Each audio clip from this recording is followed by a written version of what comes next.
Could everything that we think we know about that key economic metric, inflation, be, well, a myth? Mark Mobius argues for a revision of our understanding of that key economic metric in his new book, The Inflation Myth and the Wonderful World of Deflation.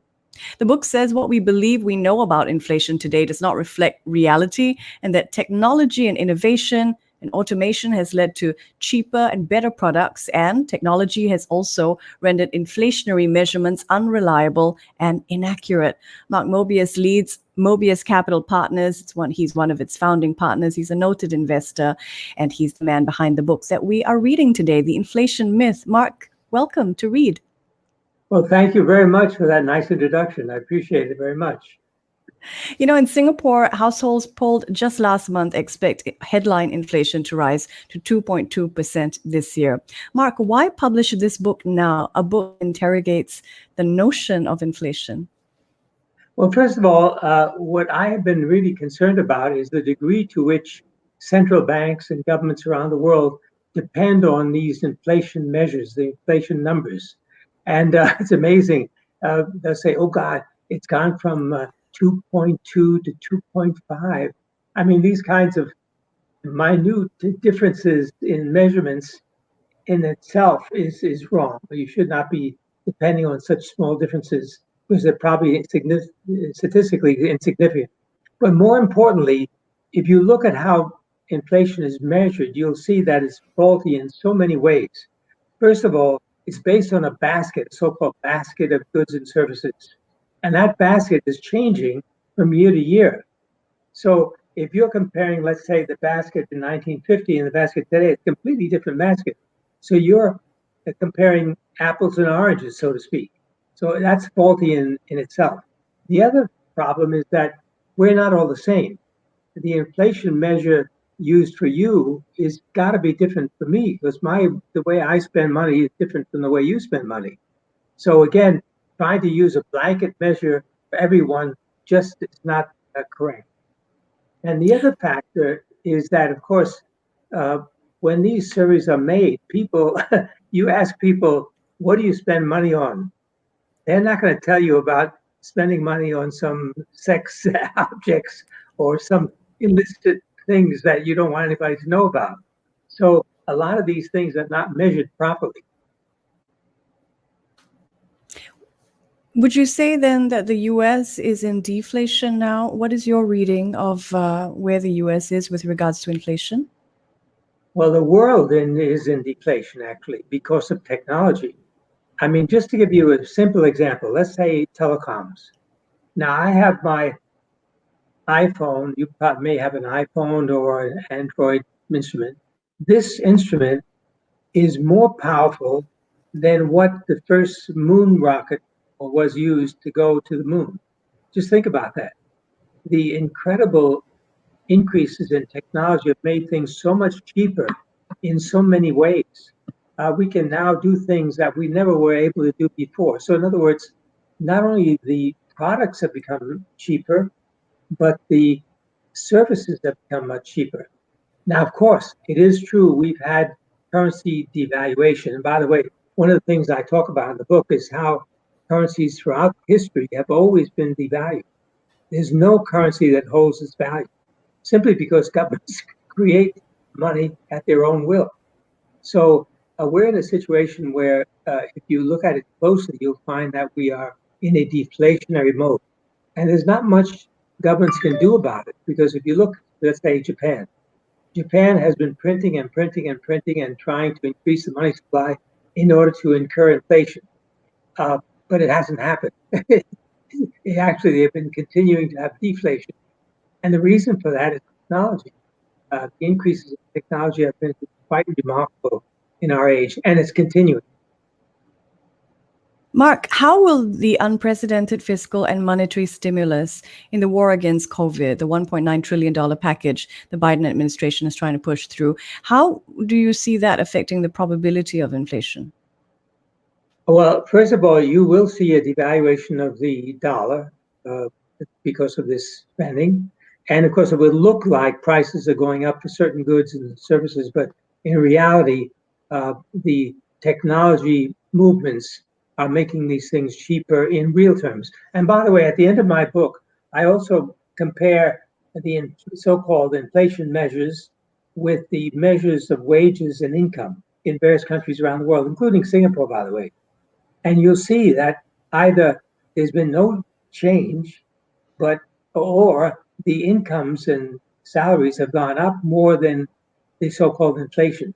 So even if you believe in inflation, you realize it's not having any impact because people are increasing their incomes as a result of the devaluation of currencies.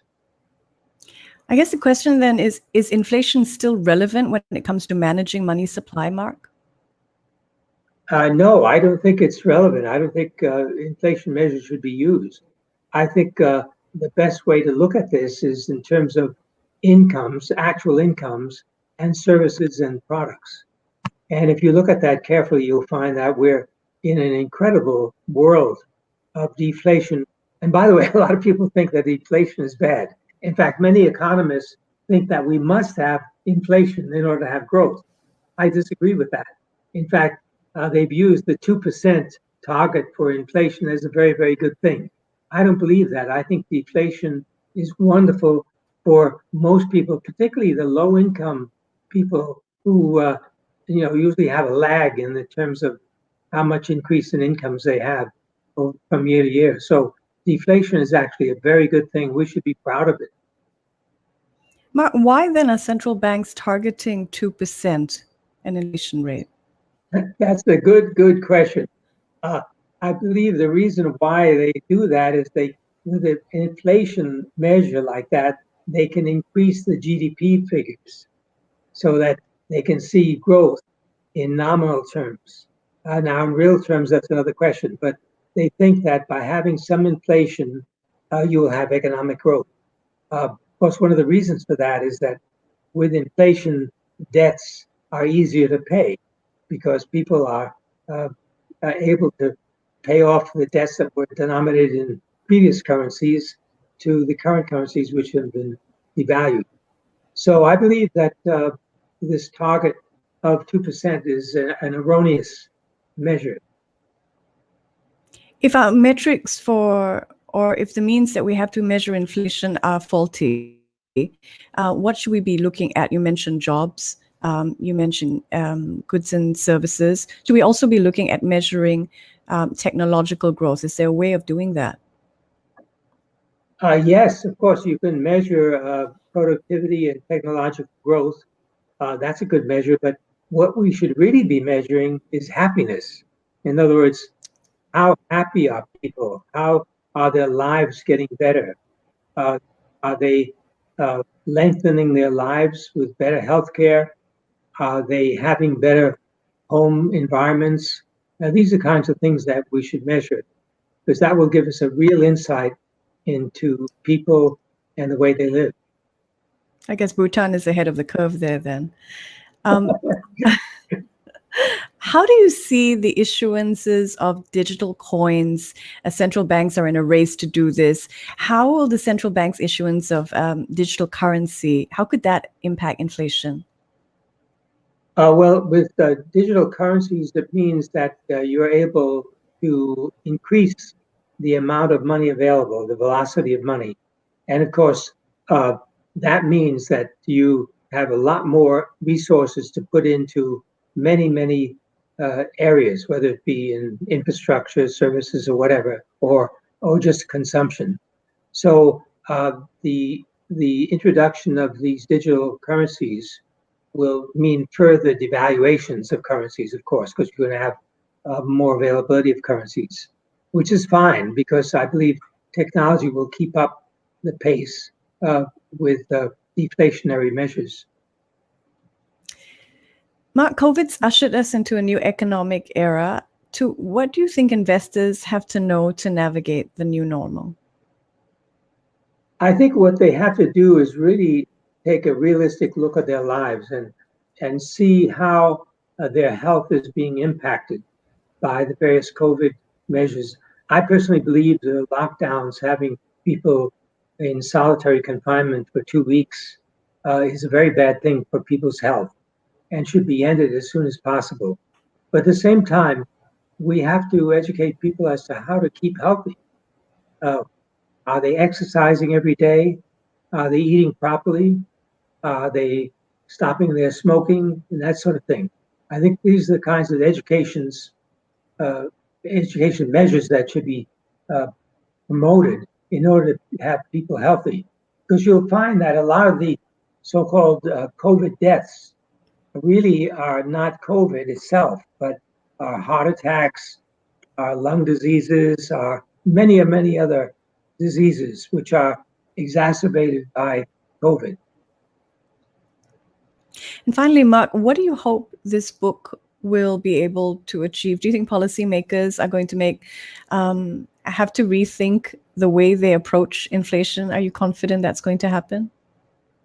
Uh, I'm afraid I'm not confident of that happening in the short term. There are too many economists who depend on inflation. So it's very difficult to.